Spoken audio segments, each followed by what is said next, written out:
G'day, this is Chris Savage from Ariel Ministries in Australia, welcoming you to this session of the book of Acts. I pray that this will be of benefit to you and that it will help you to grow in the grace and knowledge of our Saviour Jesus. Thank you. Book of Acts, and we're looking today at chapter 9, verse 32 to chapter 10, verse 23. That's our plan. Last week we met Ananias, who was the messenger from the Lord to Paul. We saw Paul's conversion, and now Paul goes from being persecutor to proclaimer of Jesus. He receives his commission to be the apostle to the Gentiles. Initially, you can imagine, the believers initially feared him because they thought he was just, pulling a Swiftie. But he now preaches Jesus as the Son of God in the synagogues. And the Jews are astounded. They're astounded at the change in this man, the transformation in this man. And he successfully preached with many Jews coming to faith. And what happens with that, he now goes from being the hunter to being hunted, because we saw 2 attempts last week to kill him, and both of those attempts were thwarted. He goes down to Jerusalem. He meets up with Peter down there. And as you can imagine, initially there was a great distrust in Jerusalem because, that's where he started his persecution. And but we have a man called Barnabas steps in, son of encouragement. He steps in and he vouches for Paul, and he convinces them that he is a true disciple. And Paul then leaves and goes back out.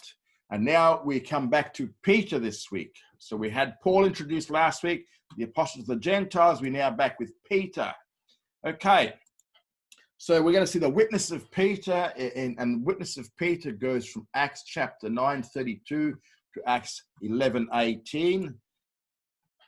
So this story of Saul is interrupted by Peter's witness account, and this is essential here because in Acts 9, Saul was called to be the apostle to the Gentiles, and that commission was very clearly already carried out in chapter 9. But before Saul can go to the Gentiles, Peter has to open the door. Remember, Peter was the one who Jesus gave the keys to the kingdom back in Matthew 16:19. So Peter has to go and open up the doors to the Gentiles to enter the church before Paul can go out and start preaching to the Gentiles. So here we go. In Acts 10 is the account of the conversion of Cornelius, which we're going to see today. And during the conversion of Cornelius, Peter will open up the door to the Gentiles, and then this allows Saul to begin his ministry as of Acts chapter 13. So Acts chapter 9 gives the circumstances which eventually led to Peter going up to the home of Cornelius. Cornelius, we're in Lydda. And it came to pass as Peter went throughout all the parts, he came down also to the saints that dwelt at Lydda. There he found a certain man named Aeneas, who had kept his bed 8 years, for he was palsied. Peter said unto him, Aeneas, Jesus Christ heals you. Arise, make your bed. Straight away he arose, and all that dwelt at Lydda and in Sharon saw him, and they turned to the Lord. Okay, that's the quick of what we're going to look at. So now we see Peter's ministry in Lydda. So he comes down to Lydda. He is going around the land of Israel proclaiming the gospel, and he eventually arrived in this place called Lydda. And verse 32 shows that the apostles began to work outside of Jerusalem. Remember, up to now, the ministries outside of Jerusalem were conducted by disciples, not apostles, guys like Philip, because the apostles remained in Jerusalem after the persecution had started. When the persecution started, when the dispersion happened, the apostles remained in Jerusalem. But now we see Peter, he's out and about.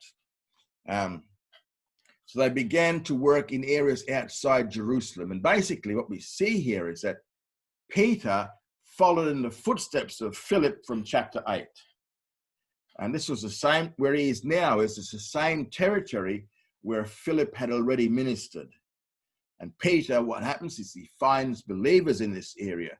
And probably these believers are probably the result of Philip's ministry, or it could be some of those who had been persecuted had fled up here from Jerusalem. So we see Peter up in Lydda, and he came to the saints who were at Lydda, and in the course of this work, he now comes and he lives in Lydda. And the fact that there are saints in Lydda shows that the church was already present there. And as we said, these saints may have come from the dispersion of chapter 8, verse 4, or from Philip's ministry in chapter 8, verse 40. Now, this church was comprised of believers who came from the earlier dispersion from Jerusalem and from Philip's earlier ministry. So these two groups, they form the church in Lydda. Lydda is the Hellenized form of the Old Testament city of Lod, L-O-D, and later on the church is going to, the city is going to be called Diospolis,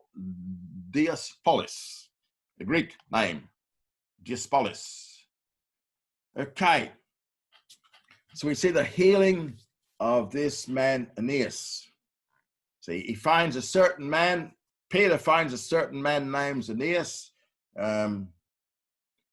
What we need to know, what we see, the first thing we need to know about this is that this man, by this time, Aeneas was a believer. Second, he'd been bedridden for 8 years. It says he's kept his bed for 8 years.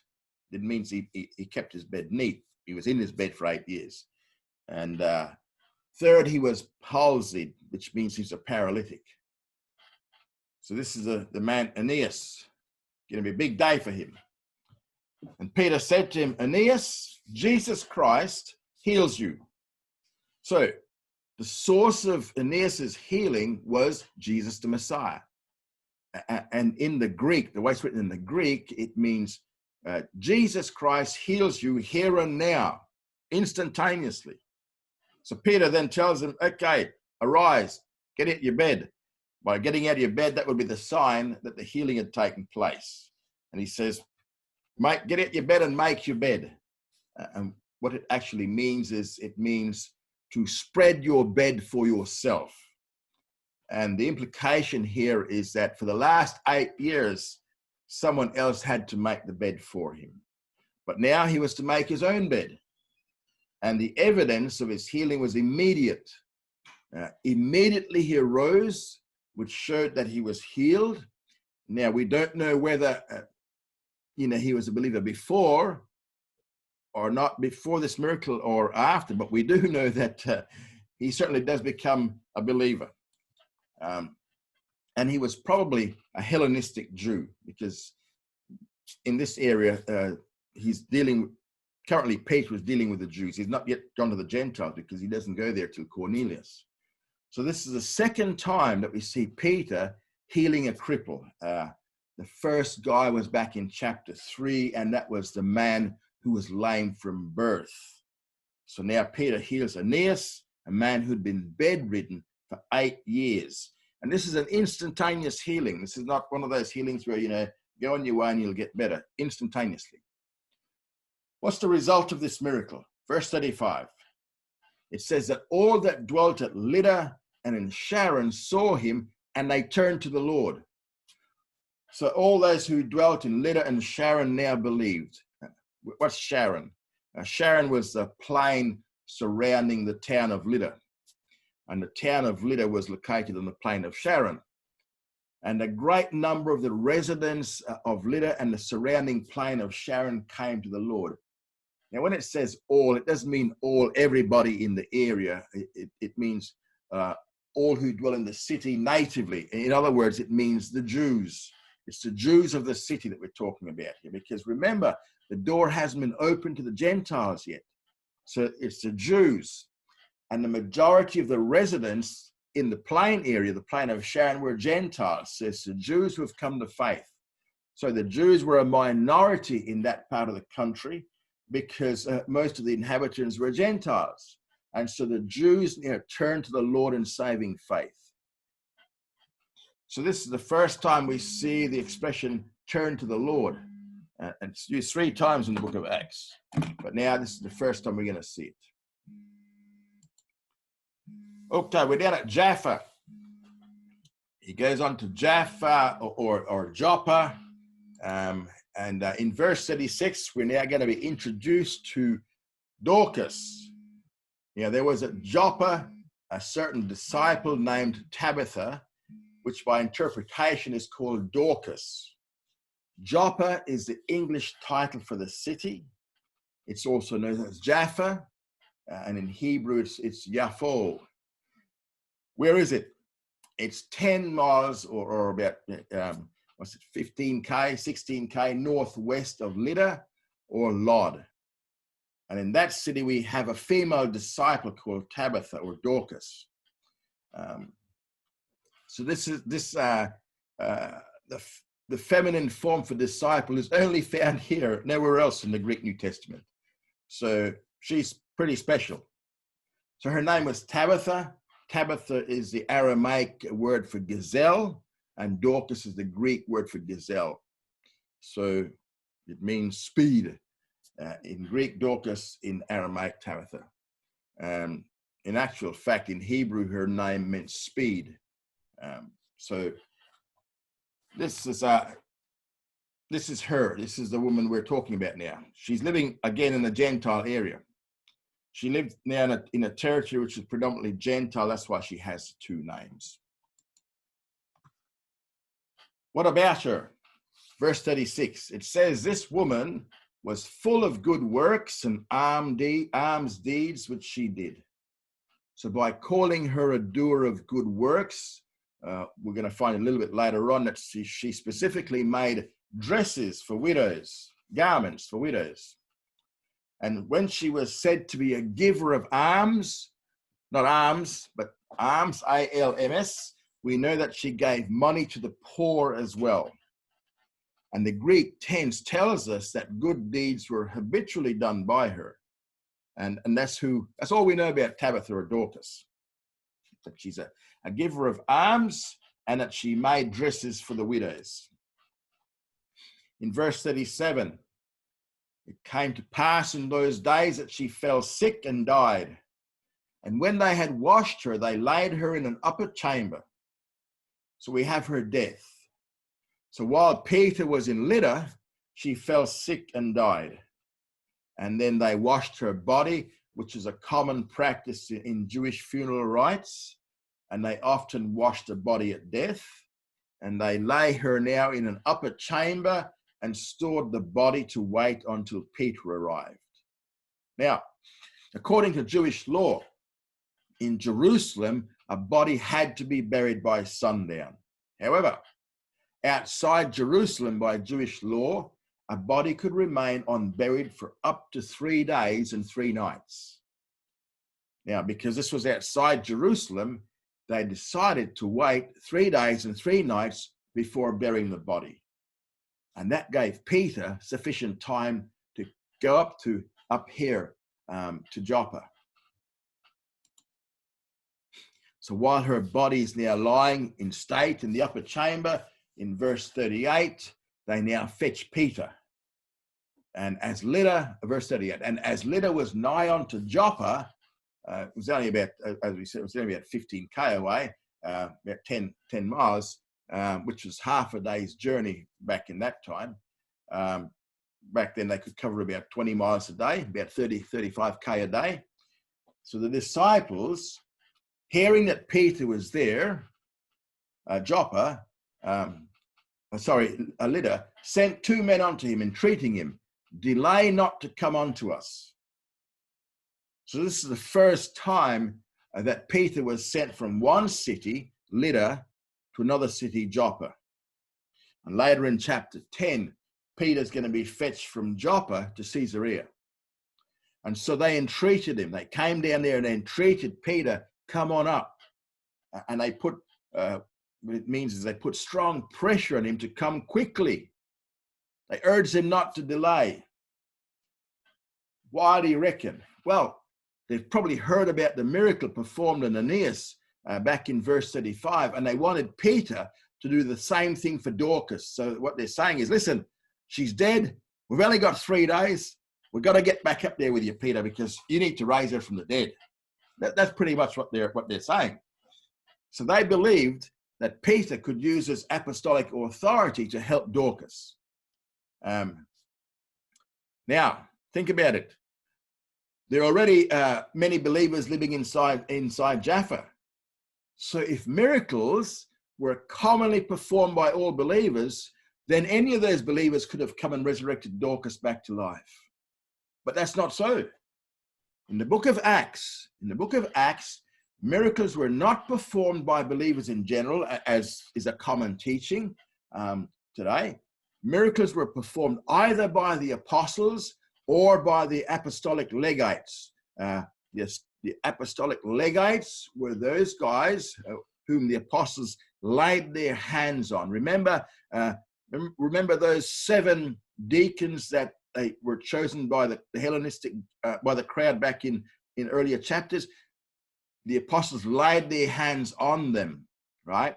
And Stephen was one of those, and Philip was one of those. And we saw miracles were done by Stephen. Now, so it was only done by the apostles and the apostolic legates. So we can't form any general doctrinal teaching that all believers can perform miracles, right? None of the believers in Joppa were able to raise Dorcas back to life. Now, that didn't mean they lacked faith, because they believed that Peter could raise her back to life.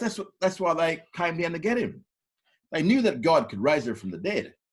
They had faith in God, knowing that this was possible, but they did not try it because they realized that apostolic authority was unique. But their faith was evident in that they went and they fetched Peter to do the work. So they went and they got him and said, we know you can raise her from the dead because, you have that apostolic authority. So come back quickly before the 3 days are up, because we're going to have to bury her. So come on up there and just raise her from the dead for us, please, will you? So we see here that the miracles are restricted in the book of Acts to the apostles and their legates. And verse 39, we have Peter's response. And Peter arose and went with them. And when he was come, they brought him into the upper chamber, and all the widows stood by him, weeping and showing the coats and the garments which Dorcas made while she was with them. So Peter arrives. He sees the mourners' response there. So when he came to Joppa, they brought him into the upper chamber. Others stood by him doing 2 things. First of all, weeping, which is standard practice, weeping for Dorcas. Second, they showed Peter what she had made. Have a look at all these coats, Peter.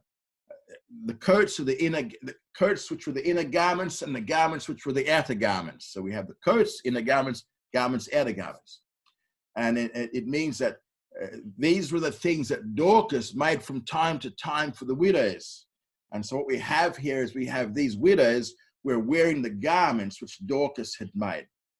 And they probably showed them to Peter, letting him know that, while she was alive, she made these things. And they're probably saying to Peter, listen, you know what? She's worth raising from the dead. That's probably what they're doing. She's worthy of a miracle of the resurrection. And so they're hoping here that Peter won't refuse, that Peter will do this. Have a look at all the good works that she's been doing, mate. She needs to be raised back to the dead. And in verses 40 and 41, what do we see? We see the resurrection of Dorcas. But Peter put them all forth and kneeled down and prayed. And turning to the body, he said, Tabitha, arise. So in verse 40, Peter empties out the upper room with all the mourners and any family members. He tells them all to leave. And in fact, cast your mind back to Mark chapter 5, verse 40, because in Mark chapter 5, verse 40, with the daughter of Jairus, Jesus did something very similar. So as to Peter's posture, what did he do? He kneeled down. As to his act, he prayed. So he kneels down, he prayed, and obviously his prayer got a positive answer. Why? Because when he turned to the body, which was the object of his command, he said, Tabitha, arise. Very similar to what Jesus did in Mark chapter 5, verse 40 and 41. Peter probably learned it from Jesus. And voila, what happened? She opened her eyes. So at that point, she's lying there. She now opens her eyes, and there is a sign that she was resurrected from the dead. The first thing she saw after being resurrected was Peter. Now, she sat up, and the Greek word for sitting up here, it was a common word used in the medical literature of the time. Again, what's this showing? It's showing that Luke's medical background is seen here. So he uses a medical term to say that she got up. Okay. In verse 41, Peter gave her his hand and raised her up. And calling the saints and the widows, he presented her alive. So in verse 41, he took her by the hand, he lifted her up. He then called the saints and widows and presented her to them. And there were circumstantial details given concerning the woman's gradual recovery in the text. What happens? First, began with a dead body. She dead. Second, she opened her eyes. Third, she sat up. Fourth, Peter raised her up out of the bed. And fifth, he now presents her alive to all the other widows and all the family members who were there. It says, here she is. Here's Tabitha. Now, what's the result of this? The result of this was it became known all throughout Jaffa, and many believed on the Lord. So, this miracle resulted in further salvation of the Jewish people who lived in the coastal plain in the context here. Because remember, the Jews are a minority in this coastal plain where they're predominantly Gentiles. So the Jews now believe, more Jews now believe in this Jesus the Messiah. Now, did Peter race back to Lydda? No, he didn't. In verse 43, he decides, I'm going to stay up here in Jaffa. So he stayed many days in Jaffa. So in verse 43, it says, it came to pass that he abode many days in Jaffa with one Simon a tanner, Tanner. When it says he abode many days, it refers to an indefinite period of time. And the implication here is that it was an above average period of time. So he stayed there quite a while. He stayed longer than he normally would stay outside of Jerusalem. And another thing, he lived with Simon, who was a tanner, Tanner. Why is it so special? Well, you got to remember, in the days of the New Testament, the job of a tanner was considered an unclean occupation. And this we find from Leviticus chapter 11, verse 40. Why was it unclean? We know it was a messy job, but it wasn't. That's not what made it unclean. What made it unclean to a Jew was to touch a dead body. For a person to touch a Jew to touch a dead body, it made him ceremonially unclean. And of course, Simon had to deal with dead bodies of dead animals. Well, bodies of dead animals. You know, he has to get the skin off.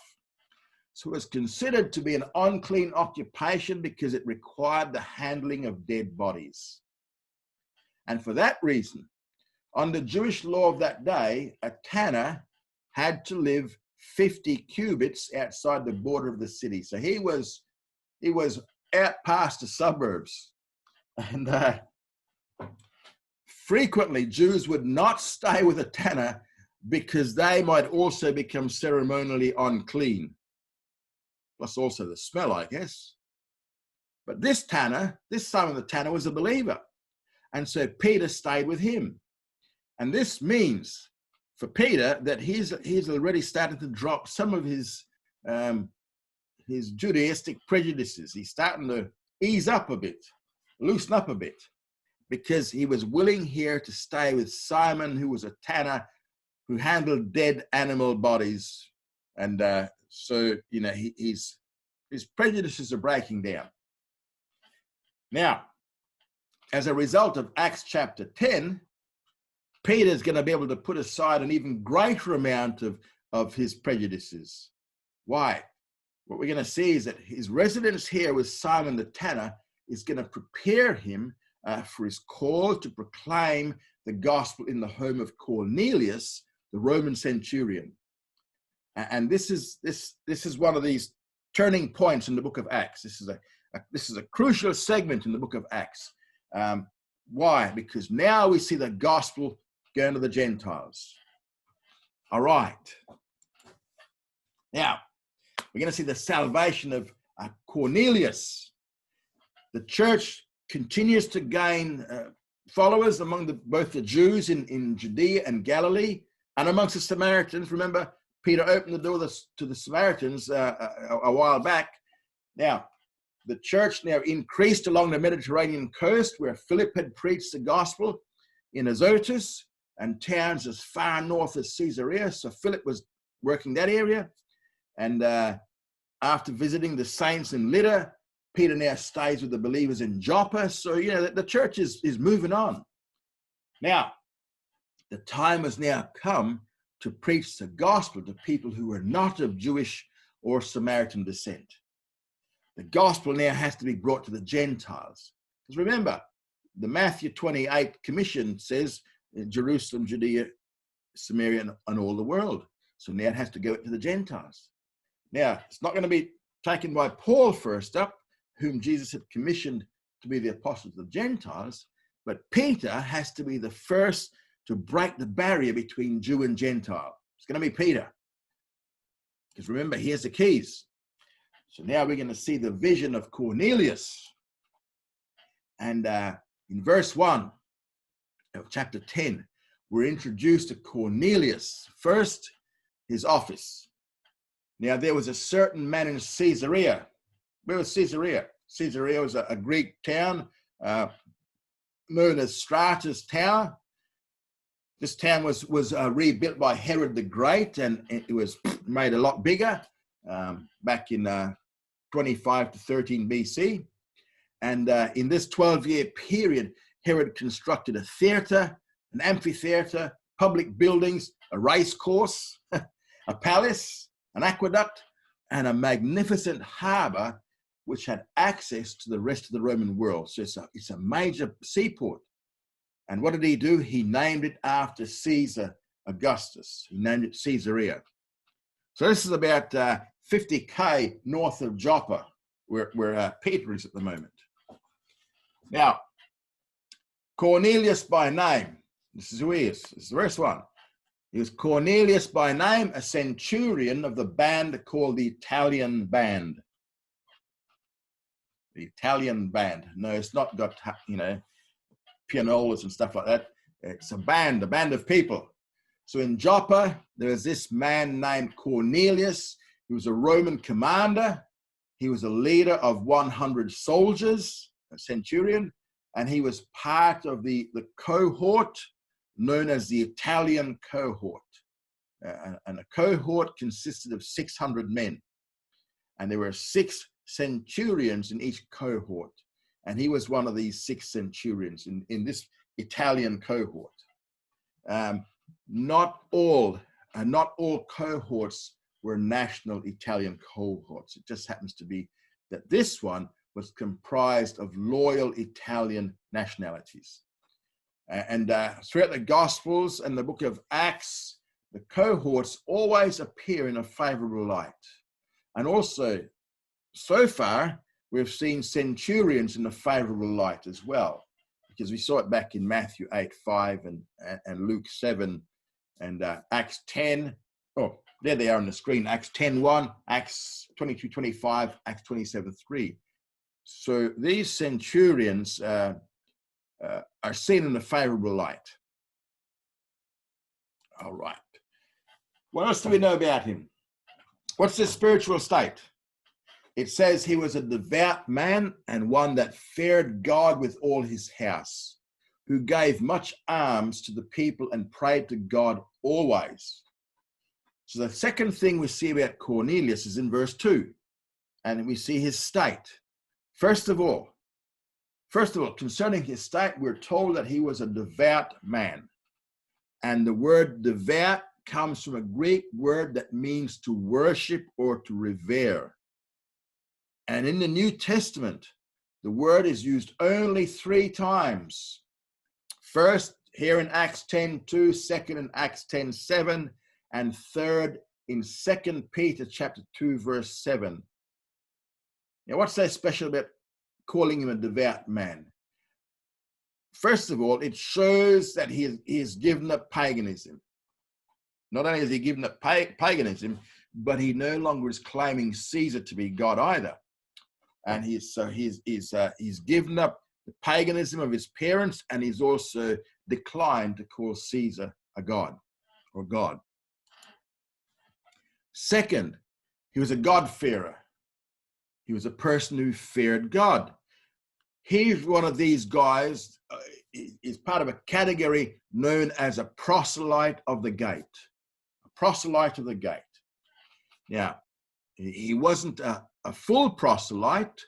When we speak about proselyte, a proselyte to Judaism. He wasn't a full proselyte. Why? Because he didn't undergo circumcision. But he had given up his pagan gods and he worshipped the God of Israel. However, he just wasn't a full proselyte because he hadn't gone the whole lot and had the circumcision. And this term God-fearer was used of Gentiles who sought the true God. And we see this term, we're going to see it again later on in Acts chapter 13, verse 16 and 26, and Acts chapter 17, verse 4 and verse 17. Another thing about Cornelius, we're told that he led his family to the same spiritual state. So his family had also given up paganism, and they had begun to worship the God of Israel, even though they had not become full proselytes. They're only proselytes of the gate or God-fearers. Fourth thing we see about Cornelius is that he proved that he had turned away from paganism by giving alms. Now, alms giving was a characteristic of Jewish piety. Alms were given from a Gentile here to Jews. And fifth, it says that he prayed to God daily.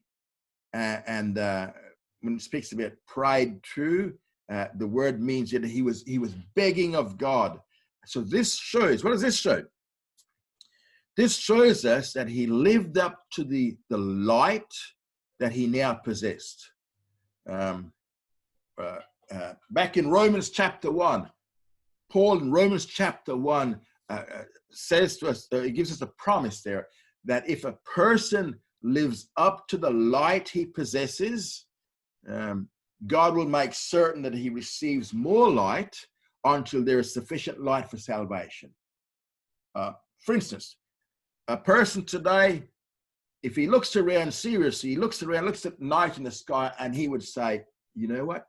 There is a God who made this. So that person's now living up to the light that not the physical light of the stars, but he's living up to the light that he's seeing, and he recognizes that there is a God who created this. So he's now living up to that light. And what God says in Romans 1 is that he will then bring more light to you so that you will now know the way of salvation. So that's what we have here with Cornelius. He was living up to the light that he had, which was the Judaism of the day. He was living up to that, and his actions were declaring that he was believing in that. And so now what's going to happen is he's going to receive more light. So when people ask about, what about pagans who have never heard about Jesus? Well, the answer is the same thing. If they live up to the light that they possess, God will make certain that they'll receive more light until someone comes along and presents the gospel clearly to them. Another thing here also is this. Remember, just by the by, Abrahamic covenant says that I'll bless those who bless you. Cornelius, by giving alms to the Jews and to the synagogue, was blessing the Jewish people. Therefore, as a response to that, we now see Cornelius will be the first Gentile into the kingdom. And in verses 3 to 6, we now have the vision that Peter gets. Peter, he says, he saw in a vision openly, as it were, about the 9th hour of the day, an angel of God coming in unto him and saying to him, Cornelius. So in verse 3, this is the vision, this is Cornelius. So in verse 3 is the coming of an angel. He saw a vision, and this vision is recorded openly and clearly. The exact hour of the vision is also recorded. It was the 9th hour of the day, or 3 p.m. 9 hours after 6 a.m. is 3 p.m. And at that point, an angel of God appeared to him. And so the means of revelation here was an angel. And the angel called Cornelius by name. He called him by name. And he, fastening his eyes upon him and being affrighted, said, what is it, Lord? And in verse 4, we have the response of Cornelius. So he stared at the angel and he was afraid, as you would be. He was filled with fear. And he said, what is it, Lord? And by calling him Lord, the centurion recognized that this was a messenger from God. And the angel responds in verse 4 by pointing out God's remembrance. And he said unto him, your prayers and thine alms are gone up for a memorial before God.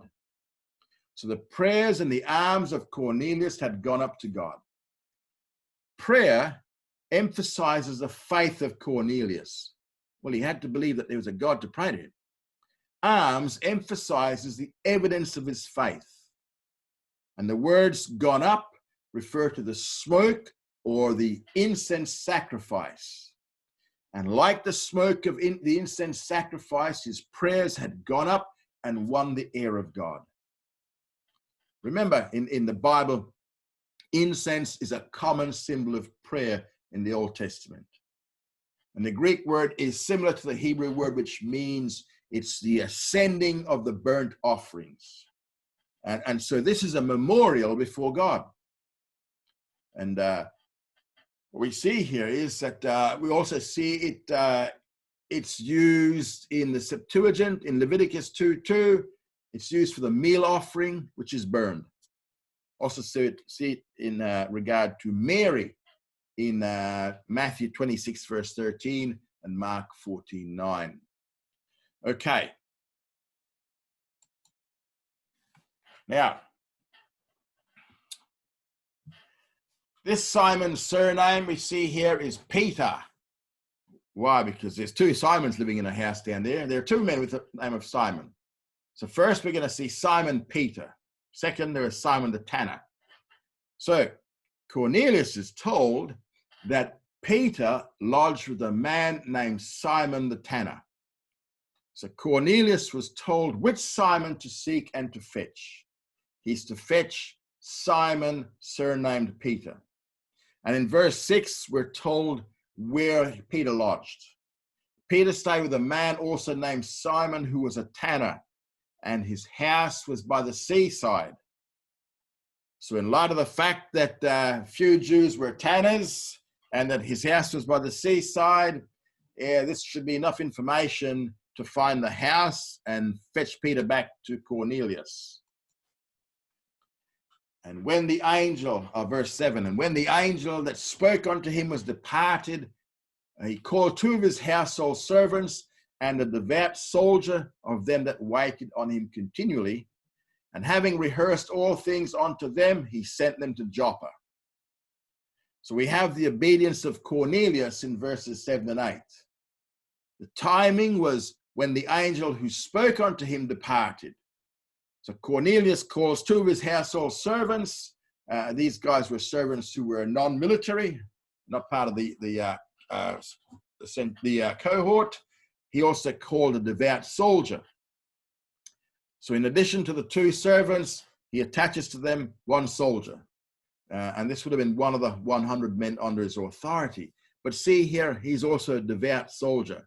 So he had the same spiritual condition as Cornelius. So obviously Cornelius is having an impact on his soldiers. So this soldier was much closer to Cornelius than all the other soldiers. So this soldier knew better than perhaps the other soldiers that Cornelius had moved out of paganism and believed in the one God of Israel.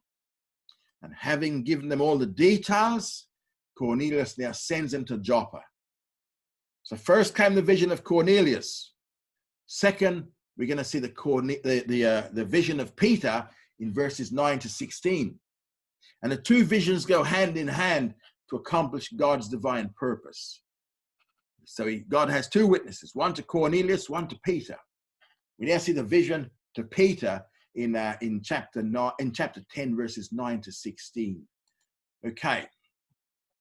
So this is the second vision in this chapter. Verses 9 to 10 give us the occasion. Now on the morrow, as they were on their journey and drew nigh unto the city, so we have the timing. On the next day, the day after the vision of Cornelius, the day after he sent the three men to fetch Peter, as they were journeying along, it's a 2-day trip from Caesarea to Jaffa. On the first day, they arrived late. On the second day, when the three men were drawing near the city, Peter now experiences a vision. And in verse 9, Peter went up upon the housetop to pray about the 6th hour. So this is midday. Here is the spiritual preparation of Peter for the vision that he's about to receive. Peter went up upon the housetop, and in those days, remember, the housetops were flat, and that would allow him to pray upon the housetop. It also gave him the privacy that he desired for this occasion. And the timing was the 6th hour, lunchtime, noon. This is actually one of the 3 times per day that Jewish men prayed. It was the 3rd hour, the 6th hour, and the 9th hour. So it's 9 o'clock, 12 o'clock, and 3 o'clock. It says, and he became hungry. Well, it's lunchtime. And he became hungry and desired to eat. But while they made ready, he fell into a trance. So we have the physical preparation of Peter for the vision that he's now about to receive. When it says he became hungry, it just doesn't mean that geez, I wouldn't mind a snack. It means that he became intensely hungry. He was very hungry. He was ravenous. And so because he became intensely hungry, he wanted to eat. Peter longed to eat something. And downstairs in the house, they're preparing the meal. And actually in Israel, in the land, the midday meal is the main meal of the day. So what we see here is that God made certain that Peter was especially hungry on this occasion. And in verse 10, the second part of verse 10, we see Peter falls into a trance. And the Greek word here for trance is the same Greek word from which the English word ecstasy comes. And what does it mean? It means to stand outside oneself in a state of surprise or amazement. And we also saw this back in chapter 3, verse 10. What it means is that there was a disturbance of the mind caused by a shock. Peter's going to be shocked. He's in a trance. We're going to see it about Paul in chapter 2, verse 17. Now, Luke, being a doctor, would understand this word. Literally, it reads, an ecstasy came upon him. This is a little bit different to the vision that Cornelius experienced, but it was still a vision. It's just a different facet to it. All right. And once, what happens? He beheld the heaven open and a certain vessel descending, as it were a great sheet, let down by 4 corners upon the earth, wherein were all manner of 4-footed beasts and creeping things of the earth and birds of the heaven. So here we have the vision itself, 11 to 12. So he sees this great sheet. The heavens are opened, and he saw a certain vessel descending, which was like a great sheet, like a great linen cloth, and it was let down by 4 corners. So the 4 corners were being held up. 4 cords, I guess, were holding it up. So it's let down to the earth. What's this for? The purpose of this presentation is to indicate that this spectacle originates in heaven and not on earth. And in verse 12, we're told of the contents found within the sheet. In it were all kinds of four-footed beasts, creeping things, and birds of the earth. So this sheet included both kosher and non-kosher animals, clean and unclean animals. And you can imagine Peter at this. And there came a voice to him, to Peter, "Rise, Peter, kill and eat." So we have a command to Peter. This is an audible voice from heaven. Remember, it's a bat-kol, a B-A-T-K-O-L, which is God's voice from heaven. And the message is, "Rise, Peter, kill and eat." You're hungry? Kill and eat, mate. Remember, he was very hungry at this point. However, even though he was ravenous, he was not hungry enough to violate the clear commands of Scripture. Why? Why do I say that? Because in verse 14, Peter says, but Peter said, "Not so, Lord. Not so, Lord. For I've never eaten anything that is common and unclean." And what he's saying here is that when he says, "Not so, Lord," this was just a mild protest. It was a polite refusal.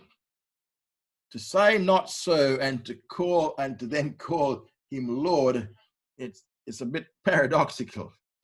How can you call him Lord and then say no to him?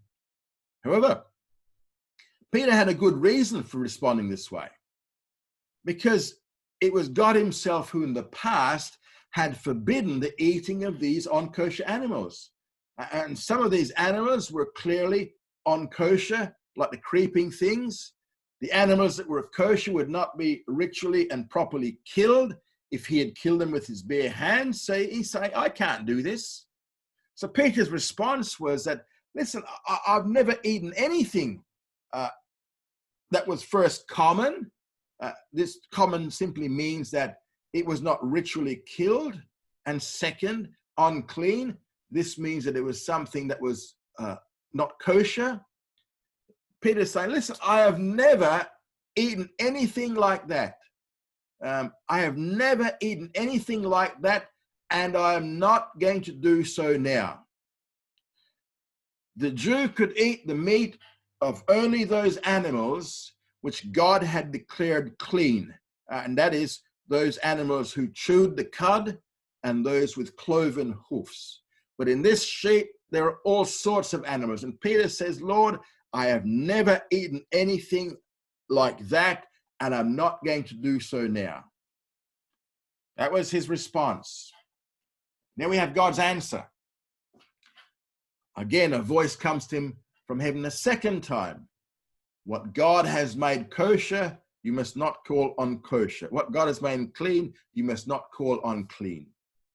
So God has now declared all animals clean. And this is a fulfillment of what Jesus said back in Mark chapter 7, verses 18 to 19. The context is that of eating food. And this shows that the vision included eating food as well as its application to Gentiles later in the passage. What God is saying is, "Listen, I've made Gentiles clean as well." But in this immediate vision, he's also made unkosher animals kosher. And in Matthew chapter 15, verses 15 to 20, Jesus predicted the same event recorded in Mark's gospel, that he would make all meats clean. But according to the Matthew account, this was particularly addressed to Peter back then. Now, Peter must learn the lesson once again that all meats are now clean. What God has cleansed, you must not call common. And the word "you" in the Greek tense is in the emphatic statement. What he says is, what God has cleansed, you make not unclean. Or what God has made kosher, you do not make unkosher. And the lesson God teaches Peter in this vision of the clean and unclean animals is that God has removed the barriers he once erected to separate his people from the surrounding nations. Not man, but God removes the barrier that separates the Jew from the Gentile. God instructs Peter to accept Gentile believers in the church. God, not Peter, opens the gates of heaven to the Gentiles.